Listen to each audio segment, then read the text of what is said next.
नमस्कार मित्रों, मैं शशांक द्विवेदी स्पर्धादि कंपटीशन के ऑनलाइन प्लेटफॉर्म पर आप सभी का स्वागत करते हैं। देखिएगा, हम लोग आज एक नई सीरीज लेके आए हैं आपके लिए, जो आपकी जितने भी बंडे एग्ज़ाम हैं उन सभी बंडे एग्ज़ामों के लिए कारगर साबित होगी। और इस सीरीज को स्टार्ट करने से पहले मैं आपको एक बात बताना चाह रहा हूं। जैसे कल सीटेट की आंसर की आई है, तो बहुत सारे स्टूडेंटों को इस सीटेट की आंसर की चेक करने में प्रॉब्लम आ रही है। तो मैं थोड़ा सा आपको बता दे रहा हूं कि पहली बात तो देखो, थोड़ा सा 2-3 बातों को आपको ध्यान में रखना है। पहले देखो, बात करेंगे हम लोग आंसर की। तो सबसे पहले ध्यान दीजिएगा कि आप लोगों को अपनी आंसर की डाउनलोड कर लेनी है, और इसके बाद फिर आपको फर्स्ट पार्ट आंसर की डाउनलोड कर लेनी है। सेकंड पार्ट में आपको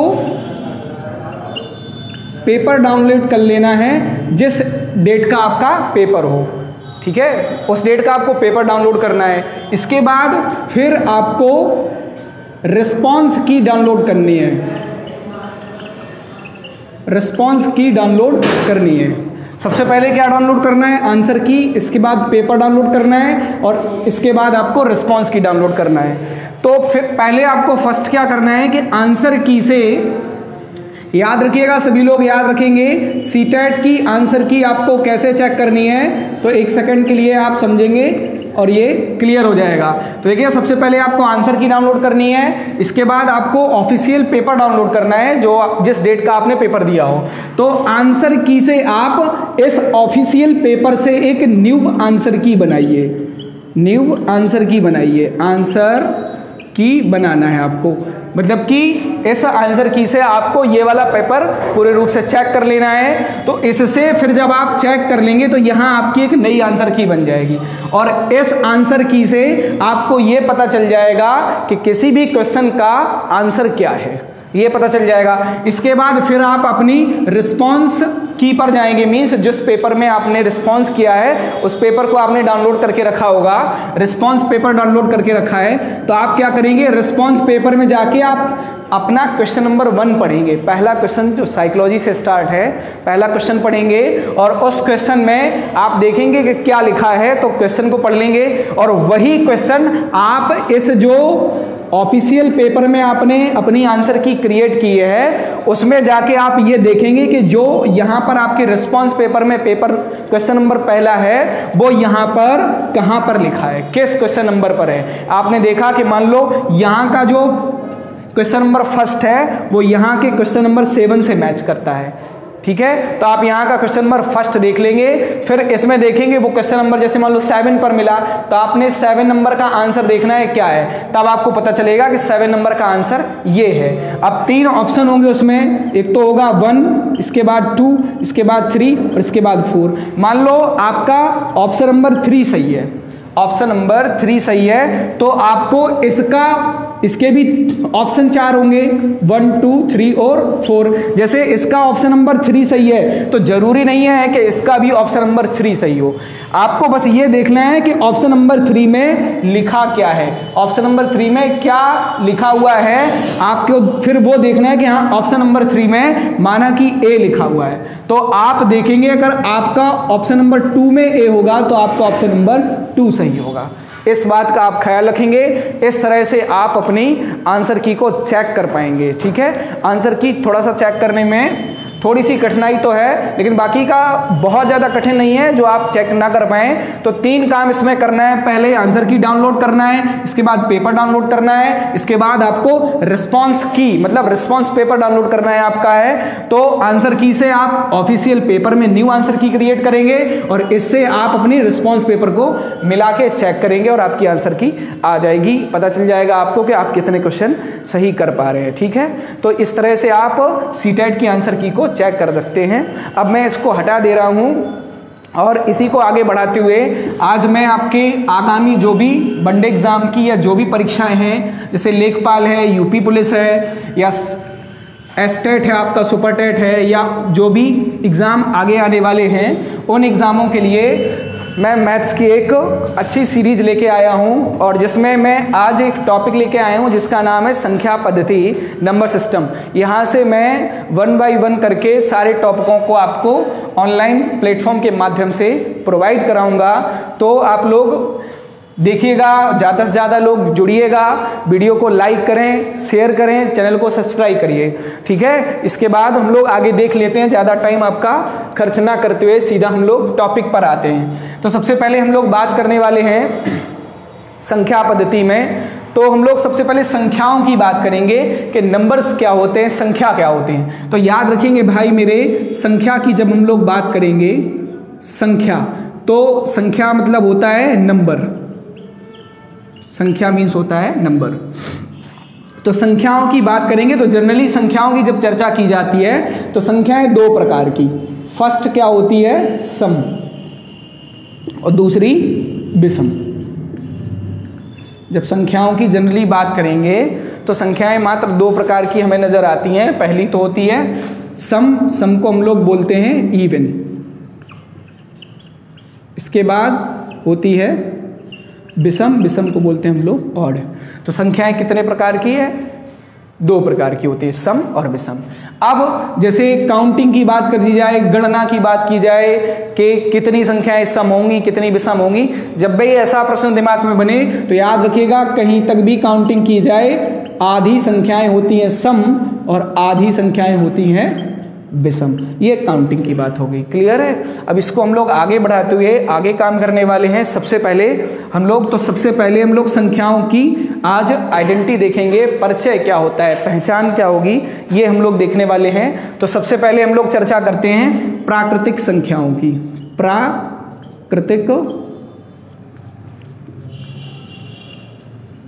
प्राकृतिक संख्याएं, प्राकृतिक संख्याओं को बेटा बोला जाता है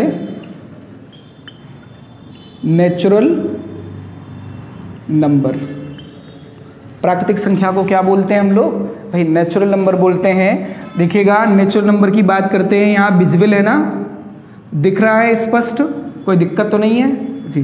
तो देखिएगा, नेचुरल नंबर की बात करेंगे तो 1 2 3 4 5 6 7 dot dot dot infinite, clear है। तो एक से लेकर अनंत तक जितनी भी संख्याएं होंगी सारी की सारी संख्याएं प्राकृतिक संख्या की श्रेणी में आती हैं। तो ये प्राकृतिक संख्या की बात हो गई। अब जब प्राकृतिक संख्या की बात हो जाएगी तो प्राकृतिक संख्या के बाद देखिएगा, यहाँ लगभग सारे के सारे संख्या पद्धति के डिजिट आ जाते हैं एक से लेके अनंत तक, ठीक है, जीरो को केवल छोड़कर। जीरो हमारी पूर्ण संख्या होल नंबर में आएगी। तो इस प्राकृतिक संख्या में जब सारे के सारे डिजिट हैं तो इसी से हम लोग अब देख लेते हैं कि सम संख्याएं क्या होंगी। सम संख्याएं, तो जब सम संख्या की बात होगी तो सम संख्या को बोलते हैं बेटा इवन नंबर। क्या बोलते हैं, इवन नंबर। और इवन नंबर की बात करेंगे तो भाई इवन नंबर क्या होती हैं, तो सम संख्याएं आपने पढ़ी होंगी। सम संख्याएं क्या होती हैं, ऐसी संख्याएं जो दो से पूरी तरह विभाजित हो जाएंगी, सम संख्याएं कहलाएंगी। तो 2 है, 4 है, 6 है, 8 है, 10 है, dot dot dot infinite, clear है। तो 2 4 6 8 10 ये जो 2 से विभाजित होने वाली संख्याएं होंगी वो सारी की सारी संख्याएं क्या कहलाती हैं, सम संख्याएं। इसके बाद हम लोग आगे बात करने वाले हैं विषम की। तो इसके बाद हम लोग क्या देखने वाले हैं, विषम संख्याएं। विषम संख्याएं, क्लियर है। क्या देखने वाले हैं हम लोग भाई, विषम संख्याएं। और विषम संख्याओं को बोलते हैं हम लोग ऑड नंबर। ऑड नंबर बोलते हैं विषम संख्याओं को, ठीक। तो विषम संख्याएं भाई क्या होंगी, तो अभी मैंने आपको बताया है कि जो 2 से विभाजित होंगी वो सम और जो 2 से विभाजित नहीं होंगी वो विषम। तो जैसे देखिएगा, नंबर सिस्टम की अगर बात कर लें हम लोग तो यहाँ पर ये 2 से विभाजित थी तो सम में आ गई, ये 2 से विभाजित थी सम में आ गई, ये 2 से विभाजित थी तो सम में आ गई। अब देखो 1 2 से विभाजित नहीं है, मतलब 1 2 से नहीं कटता है, 3 नहीं कटता, 5 नहीं कटता, 7 नहीं कटता। तो इस प्रकार से 1 3 5 7 9 और डॉट डॉट डॉट इनफाइनाइट, ठीक है। तो 1 से लेकर अनंत तक ऐसी संख्याएं जो 2 से विभाजित नहीं होंगी वो विषम की श्रेणी में रखी जाएंगी। इसके बाद हम लोग बात करते हैं, तो इसके बाद हम लोग बात करते हैं पूर्ण संख्याओं की। किसकी, पूर्ण संख्याएं। तो पूर्ण संख्याओं को हम लोग भाई बोलते हैं, पूर्ण संख्याओं को हम लोग भाई क्या बोलते हैं, होल नंबर। पूर्ण संख्याओं को हम लोग क्या बोलते हैं भाई, होल नंबर बोलते हैं। तो देखिएगा पूर्ण संख्याएं क्या होंगी आपकी, जैसे 0 है, 1 2 3 4 5 6 dot dot dot infinite. Means देखिएगा जैसे आपने अभी प्राकृतिक संख्याएं पढ़ी थी, तो 1 से लेके अनंत तक जितनी भी संख्याएं संख्या पद्धति में आती हैं वो सारी की सारी संख्याएं क्या होती हैं, प्राकृतिक संख्याएं। इसके बाद पूर्ण संख्या की बात की जाए तो जो प्राकृतिक संख्याएं थी उसी सीरीज में 0 को भी शामिल कर लो तो बन जाती हैं क्या, पूर्ण संख्या, मीन्स होल नंबर। तो देखिएगा यहां से जो भी मोस्टली क्वेश्चन बनते हैं, तो क्वेश्चन की बात कर ली जाए, यहां से जो क्वेश्चन बनते हैं तो क्वेश्चन इस प्रकार पूछा जाता है, क्वेश्चन पूछा जाता है 0 0 1 संख्या है, क्वेश्चन पूछा जाता है और ऑप्शन होते हैं प्राकृतिक, इसके बाद विषम, इसके बाद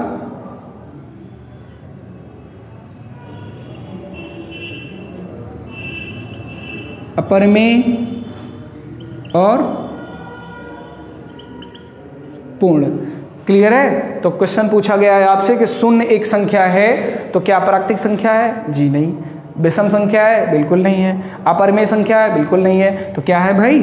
जी पूर्ण संख्या। और मैंने अभी आपको बताया है कि पूर्ण संख्या क्या होती है, या घुमा के क्वेश्चन पूछेगा तो हो सकता है पूछ ले कि सबसे छोटी पूर्ण संख्या क्या होगी, तो आपकी क्या हो जाएगी, 0 हो जाएगी। ठीक, तो इतनी बात क्लियर है। इधर विजुअल है या नहीं है, यहाँ दिख रहा है कि नहीं? जी दिख रहा है। तो देखिएगा इसके बाद हम लोग क्या देखने वाले हैं, पूर्णांक देखने वाले हैं, मतलब इंटीजर नंबर। क्या देखने वाले हैं? पूर्णांक। ठीक है, तो पूर्णांक की बात करते हैं। तो जब पूर्णांक की चर्चा करेंगे तो देखिएगा सबसे पहले पूर्णांक आपका 0 हो जाएगा, 0 के बाद 1 2 3 4 5 और डॉट डॉट डॉट अनंत तक। तो 0 1 2 3 4 5 डॉट डॉट डॉट अनंत तक। इसके बाद यहाँ देख लो माइनस का 1, माइनस का 2, माइनस का 3, माइनस का 4 और डॉट डॉट डॉट अनंत तक। क्लियर है? तो ये सारे के सारे ये डिजिट क्या हैं, ऋणात्मक हैं, और ये सारे के सारे डिजिट क्या हैं, धनात्मक हैं।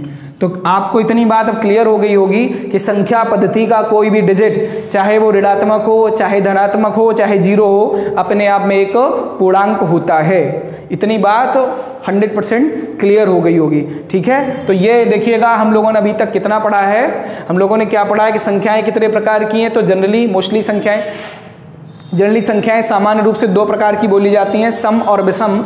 सम कहीं तक भी पूछे जाएं तो आधी संख्याएं सम होंगी, आधी विषम होंगी। इसके बाद प्राकृतिक संख्याएं 1 से लेकर अनंत तक प्राकृतिक संख्याएं होती, सम संख्याएं जो 2 से विभाजित हो जाएंगी वो सारी की सारी संख्याएं सम होंगी, जो 2 से विभाजित नहीं होंगी वो विषम होंगी। पूर्ण संख्या की बात की जाए, सबसे छोटी पूर्ण संख्या 0 होती है, और 0 से लेकर अनंत तक सारी की सारी संख्याएं पूर्ण होती हैं। और पूर्णांक की बात करेंगे तो क्या होता है भाई, ऋणात्मक, धनात्मक, चाहे ऋणात्मक संख्या हो चाहे धनात्मक हो चाहे 0, अपने आप में एक पूर्णांक होता है। तो आप इसका एक स्क्रीनशॉट ले सकते हैं।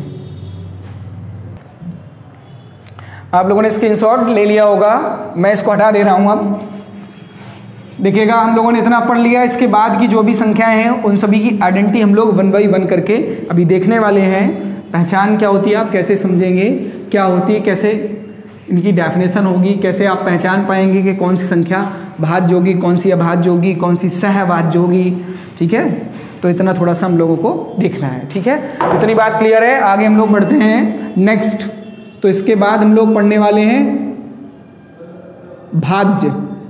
क्या पढ़ने वाले हैं? भाज्य संख्याएं।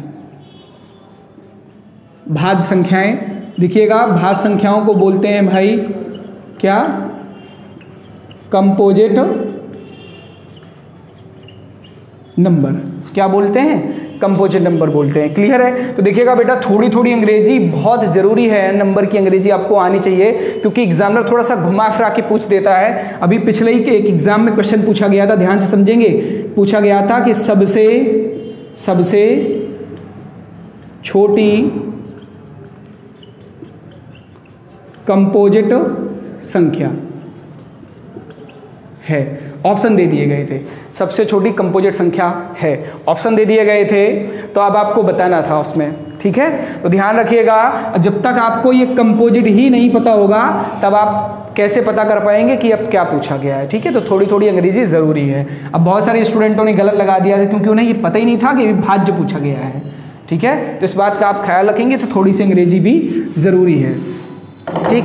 तो सबसे छोटी भाज्य संख्या, देखो भाज्य संख्या पढ़ने से पहले हम लोग वो डेफिनेशन इसकी पढ़ेंगे जो लगातार पढ़ते आए हैं। तो इसकी डेफिनेशन क्या है, कह रहा है कि जो संख्या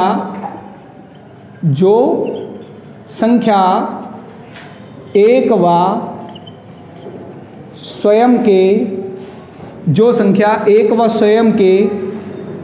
अतिरिक्त, जो संख्या एक व स्वयं के अतिरिक्त किसी अन्य संख्या से पूरी तरह या पूर्णतः विभाजित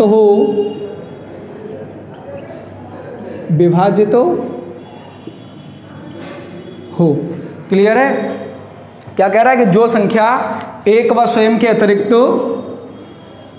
क्या कह रहा है, जो संख्या एक व स्वयं के अतिरिक्त किसी अन्य संख्या से पूरी तरह विभाजित हो, क्या कहलाती है, भाज्य संख्या कहलाती है।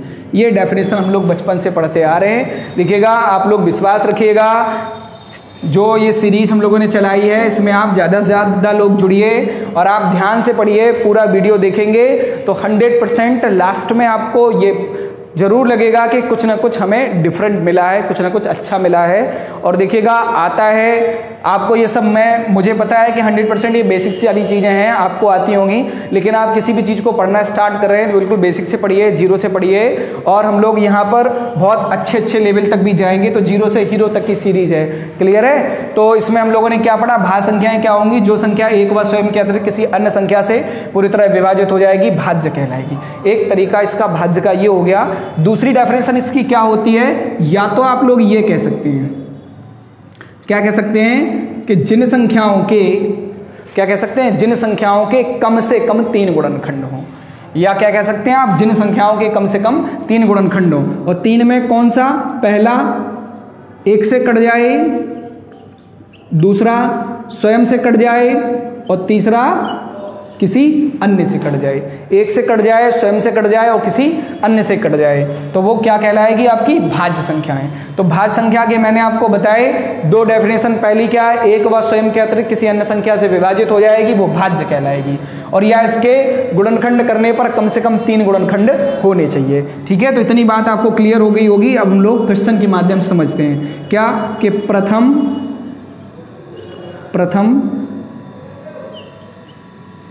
भाज्य संख्या, पहला क्वेश्चन है कि प्रथम भाज्य संख्या, इसके बाद प्रथम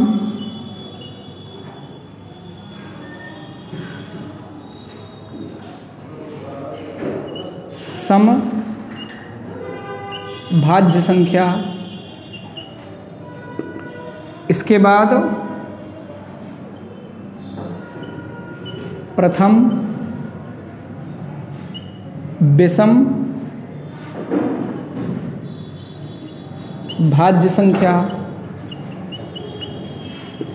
और इसके बाद लास्ट क्वेश्चन है 1 से लेकर 100 तक भाज्य संख्या।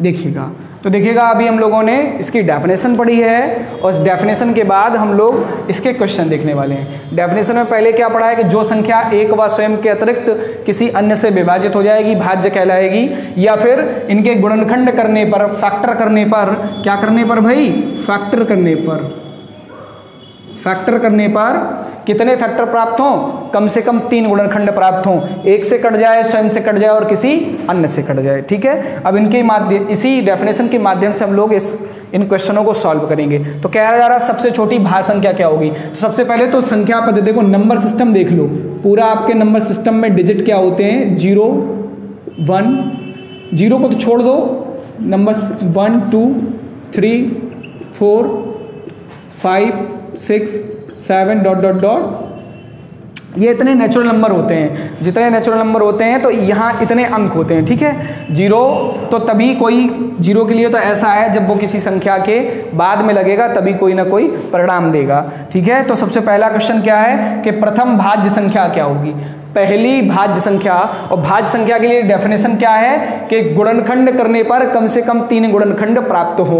अब सबसे पहले 1 पे आ जाते हैं। देखिएगा क्या 1 के 3 गुणनखंड हो रहे हैं? तो आप जैसे 1 का गुणनखंड करेंगे तो 1 का केवल 1 गुणनखंड हो रहा है। कितना हो रहा है? केवल 1। तो 1 तो भाज्य है नहीं। इसके बाद 2 की बात कर लें तो 2 देखो 1 से कट रही है और खुद से कट रही है, किसी और से नहीं कटती है, तो इसके भी गुणनखंड नहीं हुए। 3 की बात करो, 3 1 से कट रही है और खुद से कट रही है, तो किसी अन्य से ये भी नहीं कट रही, तो ये भी खत्म। अब 4 की बात करो तो 4 देखो 1 से कट रही है, स्वयं से कट रही है और किसी अन्य में 2 से भी कट रही है। क्लियर है? तो जैसे ही आपने 4 के गुणनखंड करे तो कितने गुणनखंड हो गए? 3 गुणनखंड हो गए। अर्थात आपको पता चल गई कि सबसे छोटी जो भाज्य संख्या होगी वो क्या होगी? 4 होगी। ठीक है, इतनी बात क्लियर। इसके बाद पूछ रहा है कि प्रथम समभाज्य संख्या। अब पहली भाज्य संख्या क्या है? 4। ये सम है या विषम है? पता चला सम है, तो पहली समभाज्य संख्या क्या हो जाएगी? 4। इसके बाद कह रहा है कि प्रथम विषम भाज्य संख्या, तो 5 के गुणनखंड आगे करिए, तो 5 का गुणनखंड करेंगे, 1 से कट रही, खुद से कट रही, किसी और से नहीं कटती, तो ये भी नहीं हो सकती। 6 होगी, लेकिन 6 एक सम है, आपको विषम ढूंढनी है।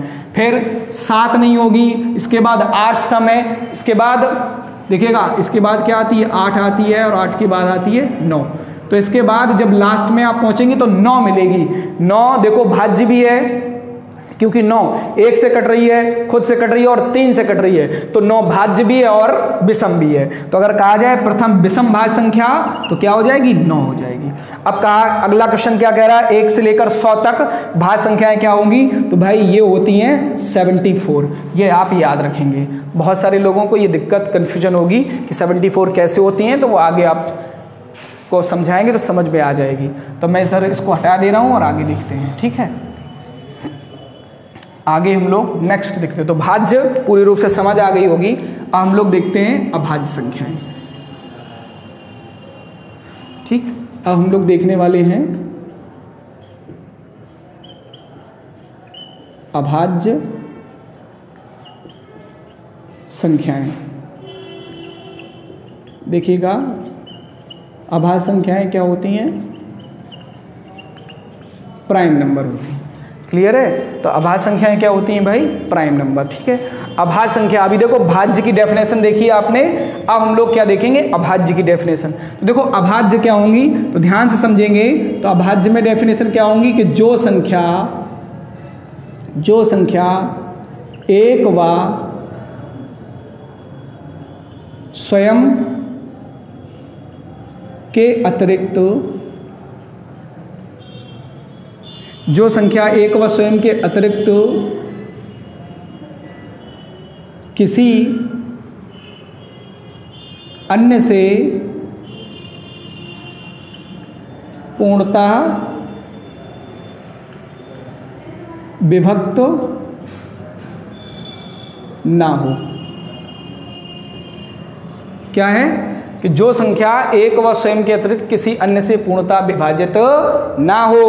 देखिएगा यहां आपने क्या देखा कि विभाजित हो जाए तो मतलब भाज्य संख्या, और विभाजित ना हो तो अभाज्य संख्या। ठीक है, तो जिन संख्याओं, क्या कह रहा है कि जो संख्या एक व स्वयं के अतिरिक्त किसी अन्य से विभाजित ना हो तो क्या कहलाएगी? अभाज्य संख्या कहलाएगी। अब देखिएगा या क्या कर सकते हैं आप दूसरी डेफिनेशन में कि गुणनखंड करने पर मात्र 2 गुणनखंड हों। गुणनखंड करने पर कितने हो? मात्र 2 गुणनखंड हो। भाज्य में क्या देखा था कि जिन संख्याओं के कम से कम 3 गुणनखंड होंगे तो भाज्य, और जिन संख्याओं के मात्र 2 गुणनखंड होंगे तो अभाज्य। मतलब ऐसी संख्या जो केवल 1 से और खुद से कटेंगी वो ही क्या कहलाएगी? वही क्या कहलाएगी भाई? वही कहलाएगी आपकी अभाज्य संख्या। तो यहां अब भाज्य भाज्य दोनों की जब डेफिनेशन आपने कर ली तो इसके बाद यहां एक नोट डाल के हम लोग लिखेंगे। नोट डाल के क्या लिखेंगे नोट में कि देखिएगा, जो एक की बात हो रही है तो कह रहा है एक, और एक का मीन्स है यहां 1 से। एक ना तो भाज्य संख्या है और ना ही अभाज्य संख्या। समझ गए? एक ना तो भाज्य संख्या है और ना ही अभाज्य संख्या। अब आपके दिमाग में क्वेश्चन चल रहा होगा, सर ऐसा कैसे हो सकता है? ऐसा इसलिए हो सकता है कि आपने देखा है कि भाज्य की डेफिनेशन क्या है कि ऐसी संख्याएं जिनके कम से कम 3 गुणनखंड होंगे वो भाज्य, और ऐसी संख्याएं जिनके कम से कम 2 गुणनखंड होंगे वो अभाज्य। ध्यान से सुनना है, ऐसी संख्याएं जिनके कम से कम 3 गुणनखंड होंगे तो भाज्य, और ऐसी संख्याएं जिनके मात्र 2 गुणनखंड होंगे अभाज्य। अब इसमें होने चाहिए 3 गुणनखंड कम से कम, और इधर केवल 2 ही होने चाहिए गुणनखंड। अब एक की जब चर्चा करेंगे तो एक का तो मात्र एक ही गुणनखंड होता है, वो खुद होता है। ठीक है, तो एक ना तो भाज्य होती है फिर ना ही अभाज्य। इतनी बात क्लियर है? तो आगे हम लोग नेक्स्ट क्वेश्चन की तरफ बढ़ेंगे, और पहला क्वेश्चन क्या है कि प्रथम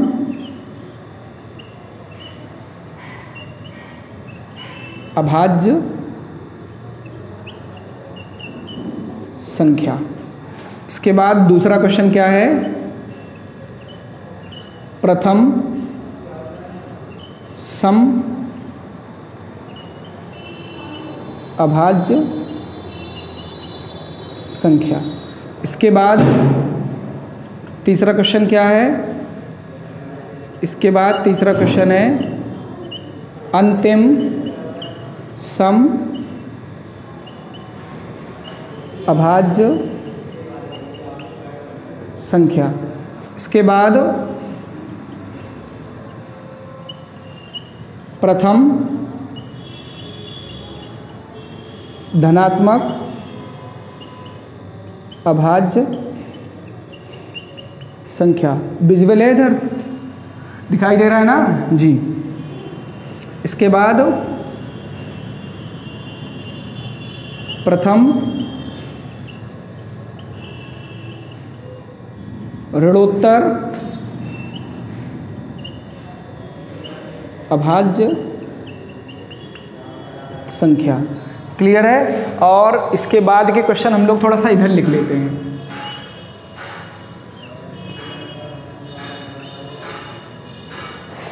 दिखाई तो दे रहा होगा इधर जी? क्वेश्चन हम लोग क्या लिखने वाले हैं? अगला कह रहा है कि लिखना है कि प्रथम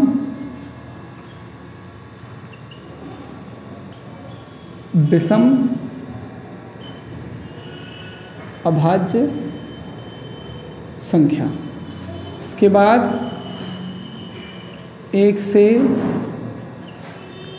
लेकर 100 तक अभाज्य संख्या।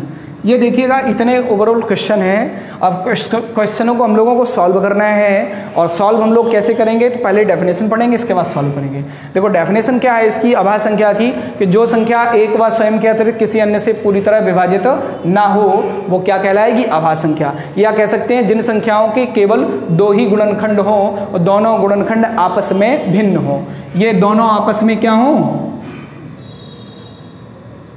भिन्न हो, मतलब दोनों अलग अलग हो। ठीक है, आपस में कैसे हो? भिन्न हो। ठीक है, कोई एक ही गुणनखंड नहीं तो पता चला कि एक के तो बहुत सारे गुणनखंड हो रहे, एक से कट रहा है, एक से कट रहा है, एक से कट रहा है और एक से कट रहा है। इस प्रकार से नहीं करना है आपको।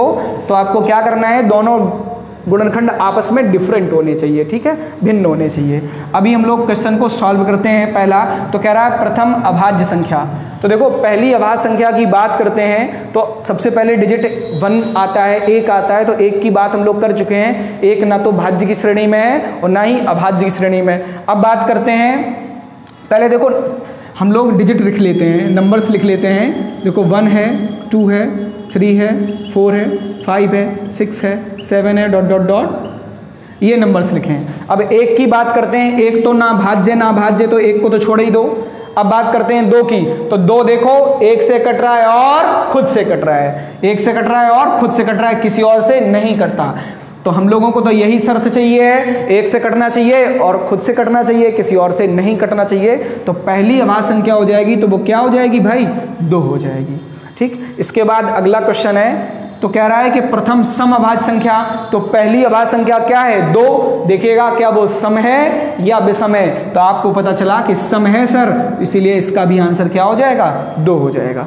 इसके बाद कह रहा कि अंतिम सम अभाज्य संख्या। अब पूछ रहा है आपसे कि अंतिम सम अभाज्य संख्या क्या होगी, मतलब लास्ट सम अभाज्य संख्या क्या होगी। तो देखिएगा अभी इसको प्रॉपर वे में समझने के लिए हम आपको एक कहानी सुनाते हैं, ठीक है।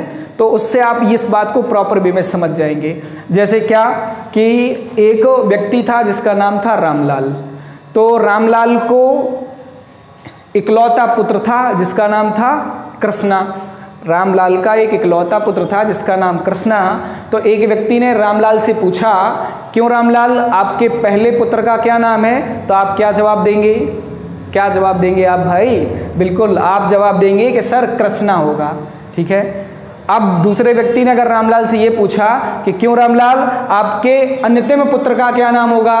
तो आप क्या जवाब देंगे कि सर अंतिम पुत्र भी कृष्णा होगा, क्योंकि रामलाल को तो इकलौता पुत्र है ना, तो रामलाल को एकमात्र पुत्र है, इसीलिए वही उसका प्रथम होगा और वही उसका अंतिम होगा। तो अब देखिएगा अगर आपसे पूछा गया है कि अंतिम सम अभाज्य संख्या, तो याद रखिएगा भाई 2 एकमात्र ऐसी सम संख्या होती है जो अभाज्य है। ध्यान से सुनेंगे, 2 एकमात्र ऐसी सम संख्या होती है जो अभाज्य है, इसीलिए यही होगी प्रथम और यही होगी अंतिम। तो इसका भी आंसर क्या हो जाएगा बेटा, 2 हो जाएगा, ठीक। इसके बाद कह रहा है कि प्रथम धनात्मक अभाज्य संख्या। अब देखिएगा आपसे कहा जा रहा है कि प्रथम धनात्मक अभाज्य संख्या। तो पहली अभाज्य संख्या आपकी क्या थी, 2 थी। 2 देखिए क्या ऋणात्मक है या धनात्मक, 2 ऋणात्मक है या धनात्मक। आपको पता चला कि सर ये तो धनात्मक है, तो इसलिए इसका भी आंसर क्या हो जाएगा बेटा, 2 हो जाएगा। क्लियर है ना जी, बिल्कुल क्लियर है। तो देखिएगा सारे क्वेश्चन अभी तक जितने सॉल्व किए आप लोगों ने, सभी के सभी आंसर क्या हो जाएंगे, 2 हो जाएंगे, ठीक है। और ये किसी न किसी एग्जाम में पूछे गए हैं, ये किसी न किसी एग्जाम में, ये 2011 के यूपी टेट में पूछा गया, फिर 13 के यूपी टेट में पूछा गया, फिर 15 के में पूछा गया, 17 के में पूछा गया, फिर 18 के में पूछा गया। तो ये लगातार किसी न किसी एग्जाम में पूछे गए हैं, ठीक। इसके बाद आगे बात करते हैं, कह रहा कि प्रथम ऋणोत्तर अभाज्य संख्या। ये यूपी टेट 2018 में पूछा गया था क्वेश्चन, कह रहा कि प्रथम ऋणोत्तर अभाज्य संख्या। अब आपके दिमाग में यहाँ क्वेश्चन आया कि अच्छा धनात्मक 2 है तो ऋणात्मक -2 होगा, धनात्मक अगर 2 है तो ऋणोत्तर की बात करेंगे तो -2 होगा। तो भाई ये ऋण उत्तर कह रहा है, ना कि ऋणात्मक। समझ रहे भाई, इसने क्या आपसे कहा है, ऋणोत्तर और ना कि ऋणात्मक। इसने आपसे ऋणात्मक नहीं कहा है, इसने आपसे ऋणोत्तर कहा है। और ऋणोत्तर का अगर आप संधि विच्छेद करेंगे, ऋणोत्तर को आप ब्रेक करेंगे तो क्या बन जाएगा, ऋण प्लस उत्तर। क्या बन जाएगा, ऋण प्लस उत्तर। और ऋण प्लस उत्तर मतलब क्या हो जाएगा, ऋण मीन्स नेगेटिव और उत्तर मीन्स होता है परे। ऋण मीन्स होता है ऋणात्मक या नकारात्मक, और उत्तर मीन्स होता है परे। परे मतलब होता है जो ऋण से परे हो, जो नकारात्मक से परे हो, अर्थात जो ऋणात्मक ना हो। तो ऋणोत्तर का अर्थ क्या निकला, जो ऋणात्मक ना हो, और जो ऋणात्मक नहीं होगा उसका मीन्स क्या हो जाएगा बेटा, धनात्मक। तो क्वेश्चन नंबर 4 और क्वेश्चन नंबर 5 दोनों एक ही प्रश्न थे, क्वेश्चन नंबर 4, क्वेश्चन नंबर 5 दोनों एक ही प्रश्न थे, बस केवल भाषा का खेल है और भाषा आपको समझनी है। सीधी सी बात मैं आपको बता दे रहा हूं कि अर्थमेटिक अंक गणित जो होती है वो पूरी की पूरी भाषा का खेल होती है। इसमें आप भाषा जितने जल्दी समझेंगे उतने जल्दी क्वेश्चन को समझ पाएंगे। तो पहला वाला क्वेश्चन जो धनात्मक था, मतलब कि क्वेश्चन नंबर 4 और क्वेश्चन नंबर 5 दोनों एक जैसे ही प्रश्न है, तो जो ऋणोत्तर का मीन्स क्या हो गया, जो ऋणात्मक ना हो वो जो ऋणात्मक नहीं होगा मतलब कि धनात्मक, और धनात्मक होगा तो आंसर 2 हो जाएगा। तो देखिएगा अभी तक के सारे क्वेश्चनों के आंसर क्या हो गए, 2 हो गए। तो और जब कुछ समझ में ना आए तो भैया अभाज्य संख्या से क्वेश्चन आए तो 2 ऑप्शन में मिले तो लगा देना है, ठीक है। बाकी का इन सभी क्वेश्चनों को मैंने आपको सॉल्व करके बताया कि कैसे है। अब 2 क्वेश्चन और रह गए। कह रहा है कि प्रथम विषम अभाज्य संख्या, तो सम की तो बात हो गई, अब अभाज्य संख्या की बात करते हैं। तो एक तो अपनी पहली तो 2 हो गई, इसके बाद 3 की जब हम लोग चर्चा करेंगे तो क्या देखो 3 भी अभाज्य संख्या है, 3 एक से कट रही है और खुद से कट रही, किसी और से नहीं कटती, इसीलिए ये भी एक अभाज्य संख्या और ये विषम भी है। तो इस क्वेश्चन का आंसर क्या हो जाएगा, 3 हो जाएगा। अब कह रहा है आपसे 1 से लेकर 100 तक अभाज्य संख्याएं, तो बेटा 1 से लेकर 100 तक अभाज्य संख्याएं कितनी होंगी, तो मैं आपसे कह रहा हूं 1 से लेकर 100 तक अभाज्य संख्याएं होंगी 25। अब सर कहेंगे कि सर कैसे हो जाएंगी ये, तो इसके लिए हम लोग देखो क्या करेंगे। अभी आप लोगों ने पढ़ा है कि अभाज्य संख्याएं कितनी थी, 74 थी, 74 थी। भाज्य संख्या कितनी थी, कितनी थी, 74, मतलब 74 थी भाज्य संख्याएं। और 1 को हम लोगों ने 1 को भाज्य और अभाज्य की श्रेणी से बाहर कर दिया, तो कितनी हो गई, 75, मतलब 75। अब टोटल 100 तक की बात हो रही है, तो 100 तक टोटल संख्याएं तो 100 होंगी, 100 तक कुल संख्याएं तो 100 होंगी, और 100 में से 74 और 1 75 तो ये हो गई, तो बची हुई कितनी बची भाई, 25 बची। तो अभाज्य संख्या की बात करेंगे तो कितनी हो जाएंगी भाई मेरे, अभाज्य संख्याएं कितनी हो जाएंगी, 25 हो जाएंगी। अब इन 25 अभाज्य संख्याओं की बात कर लेते हैं कि कौन कौन सी 25 अभाज्य संख्याएं होती हैं। तो हम लोग इन 25 अभाज्य संख्याओं को देख लेते हैं वो कौन सी रहेंगी। तो आप निश्चिंत रहिएगा, मैं अभी आपको इस अभाज्य संख्या को याद करने के लिए एक मोबाइल नंबर बताऊंगा, जिससे आप विद इन सेकेंड अभाज्य संख्याओं को निकाल पाएंगे। कहीं से भी पूछा जाए, 20 से कह दिया जाए कि 40 से 70 के बीच कितनी होती हैं, 2 से, अभी जैसे अभी जल्दी में ही एग्जाम खत्म हुआ है आपका यूपी टेट का, और उस यूपी टेट के एग्जाम में ही क्वेश्चन पूछा गया था कि 50 तक की अभाज्य संख्याएं कितनी होती हैं। तो वहां आप लोगों को परेशानी हुई, जिनने नहीं पढ़ा था उन्हें दिक्कत रही थी, तो काफ़ी बच्चों ने गलत भी कर लिया है, और बाकी अपने संस्थान के सभी बच्चों ने, मोस्टली स्टूडेंटों ने सॉल्व कर लिया है, ठीक है। तो अभी हम लोग इसकी एक ट्रिक भी पढ़ेंगे। तो पहले अभाज्य संख्याएं देख लेते हैं। तो अभाज्य संख्याएं क्या होती हैं, तो पहली तो 2 हो गई, आपको पता है। इसके बाद 3 के बाद होती है 5, 7, 11, 13, 17। इसके बाद 19, 23, 29, 31, 37। इसके बाद 41, 43, 47, 53, 59, 61। इसके बाद 67, 71, 73, 79, 83, 89 और 97।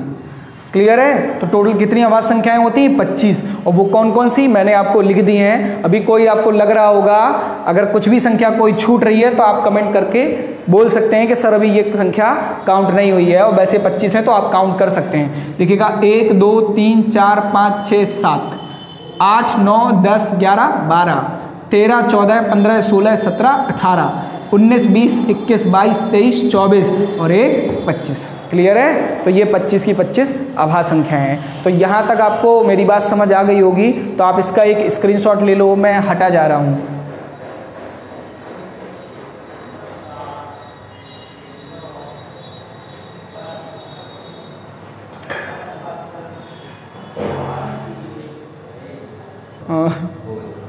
आप लोगों ने स्क्रीनशॉट ले लिया होगा, तो मैं इसको हटा दे रहा हूं। तो मैंने अभी बताया आपको कि अभाज्य संख्याएं ये 25 होती हैं, और इन 25 अभाज्य संख्याओं को याद करने के लिए मैं एक अभाज्य संख्या का आपको नंबर बता रहा हूं।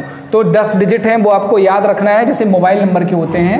तो मैं वो आपको बस याद रखने कि 25 की 25 अभाज्य संख्याएं याद हो जाएंगी और ऐसे याद होंगी कि आप सोच नहीं सकते हैं। मीन्स कहीं से भी पूछा जाए, A to Z कहीं से भी पूछा जाए क्वेश्चन, आप सॉल्व कर लेंगे, आप क्वेश्चन को सॉल्व कर लेंगे, निश्चिंत रहिएगा। जैसे अब इसका अभाज्य संख्या के लिए ट्रिक, अभाज्य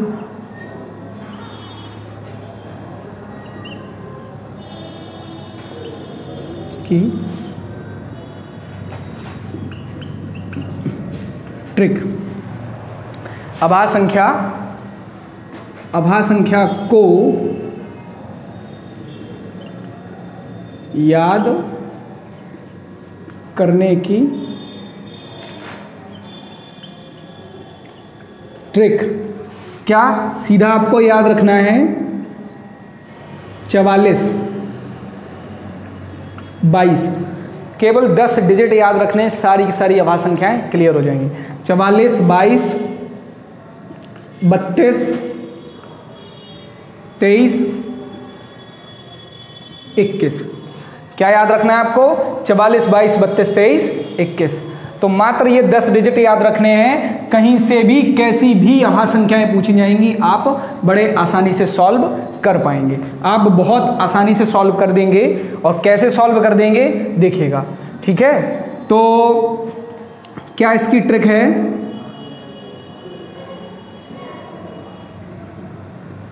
ये हम लोग देखने वाले हैं, ठीक। तो ये इसकी ट्रिक जो है वो हम लोग देखने वाले हैं। फिर हम लोग इससे भी क्वेश्चन भी देखेंगे, क्वेश्चन करके देखेंगे कैसे। देखिएगा 0 से लेकर 10 तक कहा जाए कितनी अभाज्य संख्याएं होती हैं, तो भाई 4 होती हैं। अगर भरोसा ना हो तो देख सकते हैं, देखिएगा 1 2 3 4, 0 से लेकर 10 तक की बात करेंगे तो कितनी होती हैं? 4 अभाज्य संख्याएं होती हैं, ठीक है। 11 से लेकर 20 तक 4, 21 से लेकर 30 तक 2 होती हैं, 31 से लेकर 40 तक 2 होती हैं, 41 से 50 तक, 51 से 60 तक, 61 से 70 तक, 71 से 80 तक, और 81 से 90 तक, और 91 से 100 तक मात्र एक अभाज्य संख्या होती है, और वो भी कौन सी? 97 होती है। क्लियर है? अब इसको बताने का कारण क्या है वो हम लोग देख लेते हैं। यहां से बहुत सारे क्वेश्चन बनते हैं, उन क्वेश्चनों को देखो कैसे सॉल्व किया जाता है, ये देखेंगे। देखिएगा एक क्वेश्चन लेते हैं हम लोग। कहा जा रहा है कि 80 से 90 के बीच अभाज्य संख्या होंगी, ठीक है। तो देखिएगा पहला तो प्रश्न ये है 80 से 90 के बीच अभाज्य संख्या क्या होंगी, और इसके 2 तरह के ऑप्शन हो सकते हैं। ध्यान से समझना, 2 तरह के ऑप्शन कैसे हो सकते हैं इसके। देखो क्या, A B C और D, ठीक। और इधर 2 तरह के ऑप्शन मैंने आपको बताए हैं, ये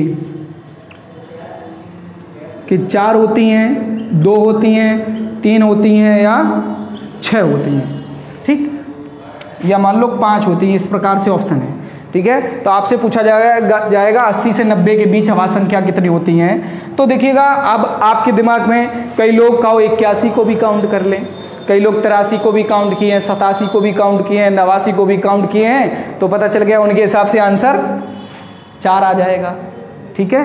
किसी के हिसाब से कितना, तो लेकिन अगर आपको ट्रिक कंप्लीट है तो आप जाइए, देखिएगा 80 और 90 के बीच में, 80 और 90 के बीच में कितनी होती हैं भाई? कितनी होती हैं भाई? 2 होती हैं। तो आप तुरंत आंसर बी लगा देंगे। तो ये तो बात इतनी हो गई जब आपके ऑप्शन इस प्रकार से हों कि कितनी होती हैं। अगर कई बार ऐसा हो कि ऑप्शन इस प्रकार से दिए जाते हैं कि 81 और 83 होती है, 83 और 87 होती है, 87 और 89 होती है, 83 और 89 होती है। तो यहाँ अब ये तो फाइनल था, आपको पता चल गया था कि 2 होती हैं।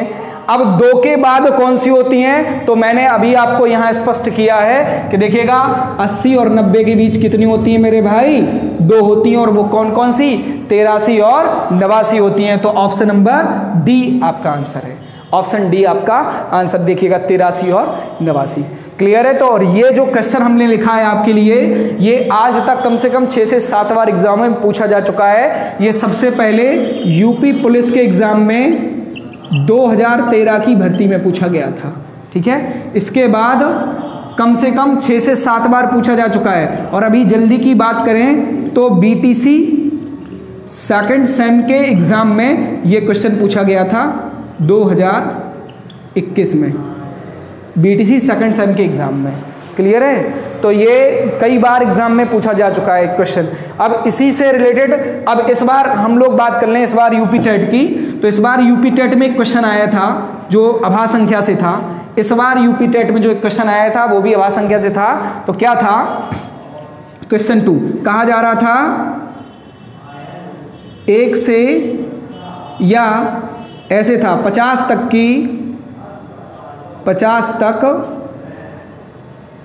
कितनी अभाज्य संख्याएं, कह रहा 50 तक कितनी अभाज्य संख्याएं। ये यूपी टेट 2021 का क्वेश्चन है। यूपी टेट 2021 में पूछा गया था कि कितनी आभाज्य संख्याएं होती हैं। अब आपको ऑप्शन की भी जरूरत नहीं है, अगर आपको आपकी ट्रिक कंप्लीट है। 50 तक की बात हो रही है तो शुरुआत से हो रही है, तो देखिएगा 50 तक मतलब यहां तक की बात हो रही है। तो आप देख लीजिएगा 4 और 4 8, 8 2 10, 10 2 12, 12 और 3 15। तो आपका इस क्वेश्चन का आंसर क्या हो जाएगा मेरे भाई? 15 आंसर हो जाएगा इस क्वेश्चन का। ये फाइनल आंसर होगा 15। तो इस बार यूपी टेट में पूछा गया था।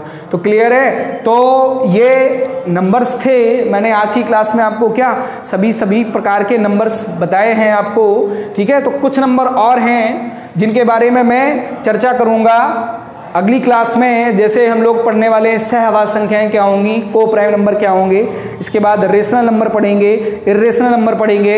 देखिएगा रेशनल मीन्स परमेय होता है, रेशनल मीन्स अपरमेय होता है। आप लोगों ने रेशनल इर्रेशनल मीन्स परमेय अपरमेय संख्याएं पढ़ी होंगी, पर मैं गारंटी देता हूं कि कल की क्लास में जो आपको परमेय और अपरमेय संख्या पढ़ने को मिलेगी, इस बात की मैं गारंटी दे रहा हूं कि 100% इस प्रकार की परमेय और अपरमेय संख्या आपने आज तक नहीं पढ़ी होंगी। हर प्रकार का कंफ्यूजन आपका कल का खत्म हो जाएगा और मोस्टली बच्चों को परमेय और अपरमेय में प्रॉब्लम रहती है। क्लियर है? तो आप लोग निश्चिंत रहिएगा। ये बहुत जबरदस्त सीरीज हम लोगों ने चलाई है मैथ्स के लिए। आप बस हमारे लिए केवल इतना करिए कि वीडियो को लाइक करिए, चैनल को सब्सक्राइब करिए और वीडियो को शेयर भी करिए और ज़्यादा से ज़्यादा कमेंट करिए। और कोई भी प्रॉब्लम हो तो आप कमेंट के माध्यम से पूछ सकते हैं। क्लियर है? और हमारे यहाँ लेखपाल के लिए, यूपी पुलिस के लिए और सुपर टेट के लिए भी ऑनलाइन और ऑफलाइन दोनों प्रकार के बैचेस स्टार्ट हो गए हैं। ऑफलाइन तो स्टार्ट हो चुके हैं, पर ऑनलाइन हम लोग बहुत जल्दी स्टार्ट कर रहे हैं धीरे धीरे। और बाकी का जल्दी से जल्दी आपको इन सभी एग्जामों के लिए सारी की सारी क्लासें मिल जाएंगी ऑनलाइन तथा ऑफलाइन। क्लियर है? और अभी तक अगर कोई प्रॉब्लम रही हो तो आप पूछ सकते हैं। और आगामी जो यूपी टेट के परीक्षार्थी हैं या यूपी टेट की तैयारी करने वाले जो भी छात्र हैं, उन छात्र के लिए मेरा एक ज़रूरी संदेश है कि अभी इस बार यूपी टेट 2021 की आंसर की आ चुकी है और इसमें बहुसंख्यक छात्रों ने 30 में 30 और 30 में 29 नंबर लगाए हैं। 30 आउट ऑफ 30 और 30 आउट ऑफ, देखिएगा 30 आउट ऑफ 30 और 29 आउट ऑफ 30 नंबर लगाए हैं बहुत सारे बहुसंख्यक स्टूडेंटों ने।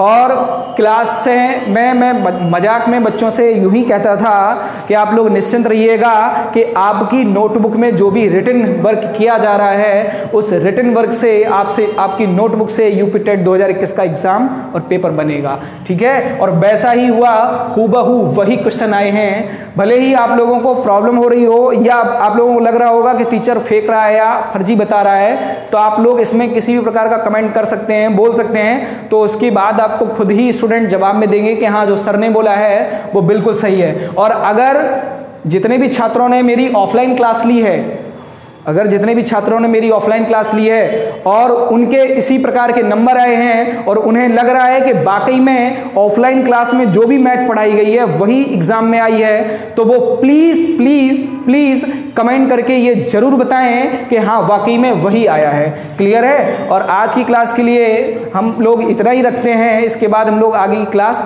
नेक्स्ट क्लास में पढ़ेंगे। और आज आपने जो भी पढ़ा है तो मैं आशा करता हूँ आपको 100% समझ आया होगा, और जो भी प्रॉब्लम हो तो आप प्रॉब्लम को कमेंट करके बताइएगा। हम लोग नेक्स्ट वीडियो में इस प्रॉब्लम को ख़त्म करेंगे। क्लियर है? धन्यवाद।